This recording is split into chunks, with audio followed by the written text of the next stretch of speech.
Assalamualaikum warahmatullahi wabarakatuh. Perkenalkan, kami dari kelompok 9 yang beranggotakan saya sendiri Nisa Rizky Rahmalia NIM 030, Suci Nurul Hidayah NIM 006, Indah Nurul Latifah NIM 018, dan Selviana Dwi Pratiwi NIM 079. Pada kesempatan kali ini, kami akan menjelaskan materi mengenai peran audit intern, manajemen resiko, dan kompensasi. Untuk materi yang pertama yaitu mengenai auditor intern. Menurut Mulyadi, auditor internal merupakan auditor yang melakukan pekerjaannya pada suatu lembaga atau perusahaan, yang tugasnya ini untuk menentukan apakah manajemen telah mengikuti proses sesuai dengan ketentuan, serta apakah manajemen ini telah menjalankan keputusan yang ditetapkan. Tugas lainnya yaitu untuk menganalisis apakah perlindungan terhadap entitas atau aset organisasi sudah dilaksanakan dengan baik. Adapun tugas mendasar seorang auditor internal adalah untuk menilai risiko dan bagaimana organisasi mengelola risiko tersebut. Untuk melakukan hal ini, audit internal penuh dilakukan dan semua proses, sistem, dan pengendalian internal akan dievaluasi secara menyeluruh. Auditor internal akan mengumpulkan, menganalisis, dan kemudian memeriksa semua catatan perusahaan untuk melihat apakah perusahaan tersebut telah mematuhi peraturan pemerintah. Mereka juga akan menghasilkan solusi yang bernilai tambah untuk memitigasi risiko atau mengurangi biaya manajemen risiko.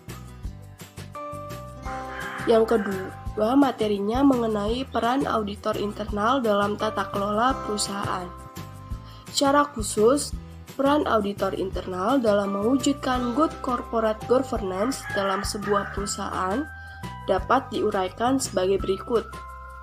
Yang pertama yaitu untuk mendorong transparansi dan integritas dalam pelaporan keuangan perusahaan. Yang kedua yaitu untuk mendorong akuntabilitas dalam pengelolaan aset perusahaan. Yang ketiga untuk mendorong pertanggungjawaban perusahaan kepada publik melalui corporate social responsibility, community development, ataupun program kemitraan dan bina lingkungan. Yang keempat yaitu untuk mendorong independensi perusahaan terhadap pihak-pihak terkait, termasuk kepada pemegang saham minoritasnya.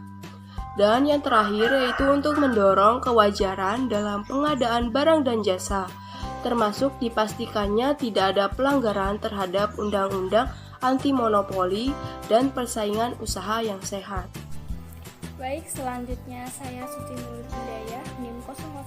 Di sini saya akan menjelaskan tentang pengertian dari manajemen resiko sendiri dan apa jenis-jenis dari resiko.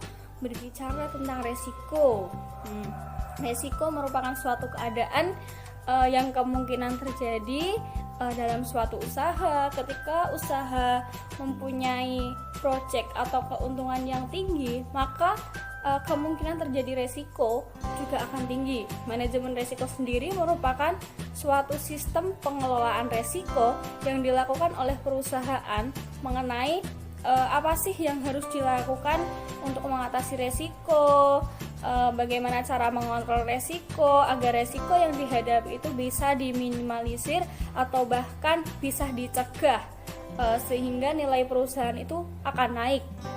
Karena ketika resiko yang dihadapi perusahaan itu tinggi, tidak ada manajemen resiko yang baik, maka akan menyebabkan berbagai kemungkinan terburuk, bahkan menyebabkan kebangkrutan bagi perusahaan. Jadi dalam elemen-elemen manajemen resiko itu terdapat identifikasi resiko itu sendiri, apa yang menyebab resiko itu terjadi, dan bagaimana cara kita mengatasinya, bagaimana pendanaan yang akan digunakan untuk mengatasi resiko tersebut. Sehingga ketika resiko itu hadir atau lahir nih dalam usaha yang kita rintis, maka sudah ada planning apabila resiko A ini terjadi, maka yang harus dilakukan adalah seperti ini, pendanaannya seperti ini, sehingga sudah bisa diatasi dengan sedemikian rupa, sehingga tidak akan ada terjadinya defisit kas untuk mengatasi berbagai resiko yang terjadi. Begitu. Selanjutnya yakni tentang apa sih jenis-jenis dari resiko yang akan dihadapi oleh perusahaan atau usaha yang akan kita jalankan. Nah, di antaranya jenis-jenis resiko ini digolongkan menjadi 3, yakni yang pertama resiko murni dan resiko spekulatif. Selanjutnya ada resiko statis dan resiko dinamis. Nah, selanjutnya ada resiko objektif dan resiko subjektif. Nah, yang pertama saya akan menjelaskan tentang apa sih resiko murni dan resiko spekulatif. Resiko murni adalah suatu keadaan di mana terjadi resiko kerugian tapi tidak ada keuntungan. Seperti halnya ketika perusahaan mengalami suatu resiko bencana alam seperti terkena tanah longsor, kebanjiran, angin puting beliung, terus adanya kebakaran usaha atau perusahaan, maka di sini termasuk resiko murni, sehingga dari berbagai kerugian yang disebabkan oleh resiko ini akan ditanggung atau di backup atas asuransi yang telah diikuti oleh perusahaan.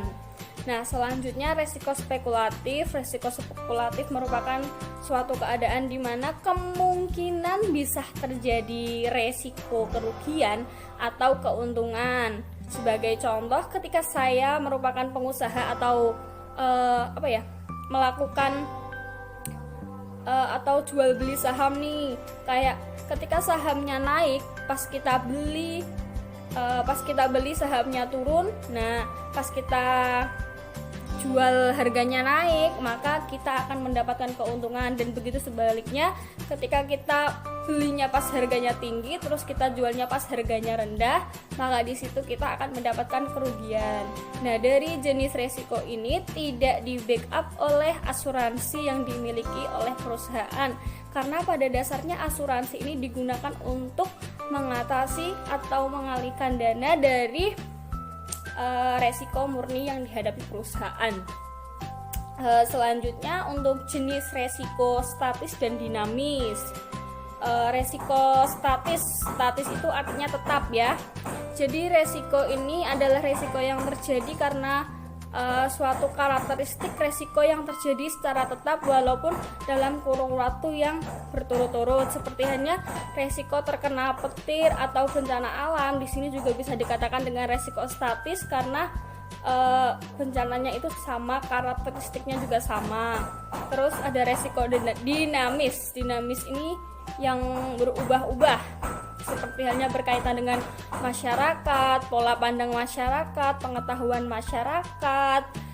Ketika masyarakat itu lebih banyak pengalamannya, maka juga pengetahuannya juga akan meningkat. Sehingga sebagai contoh kecil saja, ketika masyarakat itu sudah paham tentang teknologi, apabila kita mendapatkan ketidakadilan dari perusahaan, maka masyarakat akan berani mengajukan gugatan ke pengadilan karena sudah merasa paham tentang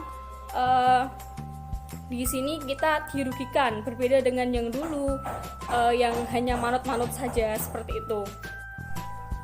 Yang terakhir ada jenis resiko objektif dan resiko subjektif. Nah, objektif sendiri kan artinya berdasarkan objek, jadi setiap orang itu pandangannya sama, jadi nggak berbeda-beda setiap persepsi orangnya. Nah, resiko objektif sendiri itu merupakan pandangan resiko berdasarkan pandangan perimeter yang terjadi pada suatu peristiwa atau keadaan. Seperti halnya ketika return saham dinilai berdasarkan besarnya 50%, maka pandangan orang terhadap resiko itu sama.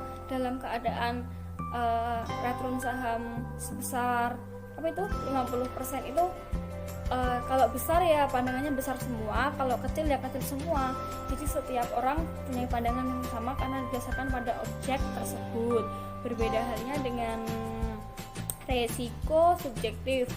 subjektif di sini itu persepsi orang masing-masing. Jadi setiap orang itu mempunyai pendapat yang berbeda. Nah, pendapat ini didasarkan pada tingkatan mental yang dimiliki oleh individu atau orang yang memandang resiko tersebut. Seperti halnya ketika orang mempunyai mental yang tinggi dengan return saham sebesar 25%, dia menganggap bahwa dengan return saham segitu resikonya ya gimana ya?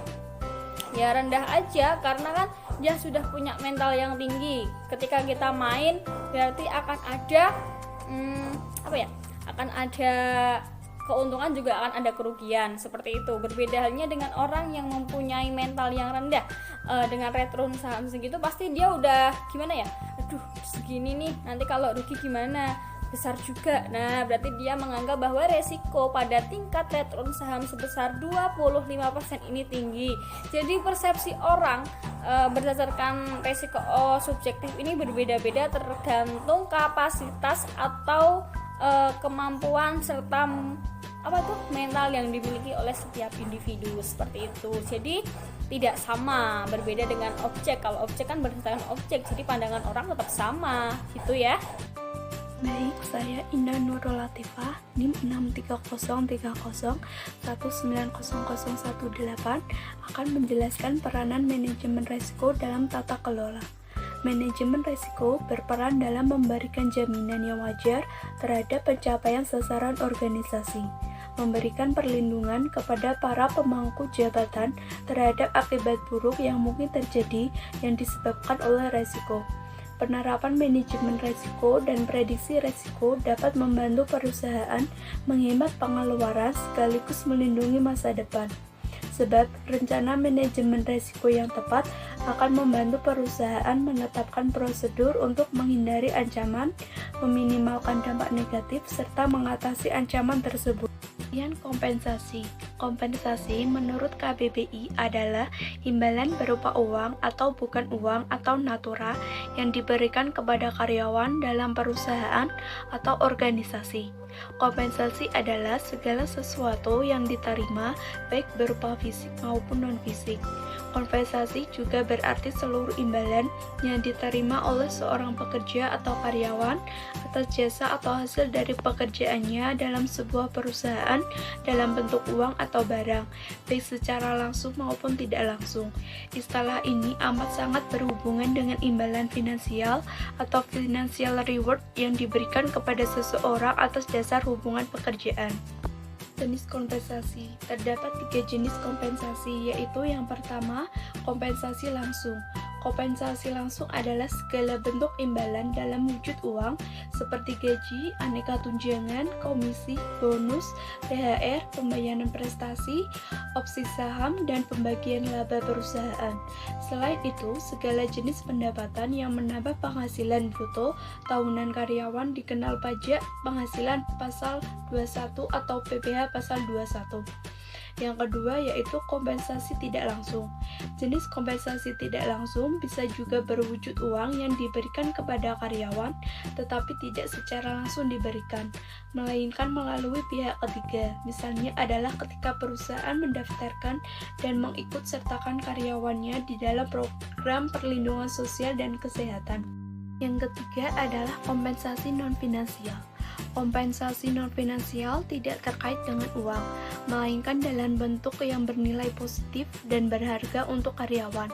Misalnya, karyawan yang mendapatkan kesempatan ikut pelatihan yang disediakan perusahaan, tim kerja yang solid dan mendukung, memiliki supervisor profesional dan kompeten, lingkungan kerja yang nyaman, jam kerja fleksibel, cuti lebih banyak, dan penghargaan atas prestasi karyawan. Assalamualaikum warahmatullahi wabarakatuh. Perkenalkan, saya Selviana Dwi Pratiwi, NIM 079 sebagai pemateri terakhir akan menjelaskan mengenai peranan kompensasi dalam tata kelola. Tata kelola perusahaan yang baik akan mengarahkan praktik bisnis yang bertanggung jawab, sehingga memastikan pengelolaan lingkungan kerja yang positif dan kondusif, bertanggung jawab kepada pasar dan komunitas, serta mencapai kinerja keuangan yang sehat dan berkesinambungan. Tata kelola perusahaan yang baik dalam setiap aspek bisnisnya. Tentang tata kelola manajer investasi menerapkan peran keterbukaan, akuntabilitas, pertanggungjawaban, kemandirian, dan kewajaran. Selanjutnya mengenai contoh kasus. PT Liza Design Service Balikpapan memberikan kompensasi kepada karyawannya berupa kompensasi finansial langsung dan tidak langsung. Finansial langsung yaitu gaji, bonus, insentif, sedangkan kompensasi finansial tidak langsung yaitu tunjangan hari raya, tunjangan kesehatan, dan fasilitas kantor. Dalam penelitian ini hanya dibahas tentang kompensasi finansial, baik finansial langsung maupun tidak langsung. Karena kompensasi finansial lebih dapat dirasakan dan dinikmati langsung oleh karyawan dibandingkan non-finansial seperti beasiswa untuk melanjutkan pendidikan, promosi jabatan, serta kondisi kerja yang nyaman. Kompensasi finansial yang diterapkan karyawan PT ini meliputi gaji, bonus, insentif, tunjangan hari raya, tunjangan kesehatan, fasilitas kantor seperti kendaraan, tempat parkir, ruang kantor, dan seragam. Baiklah, demikian tadi pemaparan materi dari kelompok kami. Semoga ilmunya dapat bermanfaat bagi kita semua. Amin, amin, ya robbal alamin. Terima kasih teman-teman atas perhatiannya. Kurang dan lebihnya kami mohon maaf. Wassalamualaikum warahmatullahi wabarakatuh.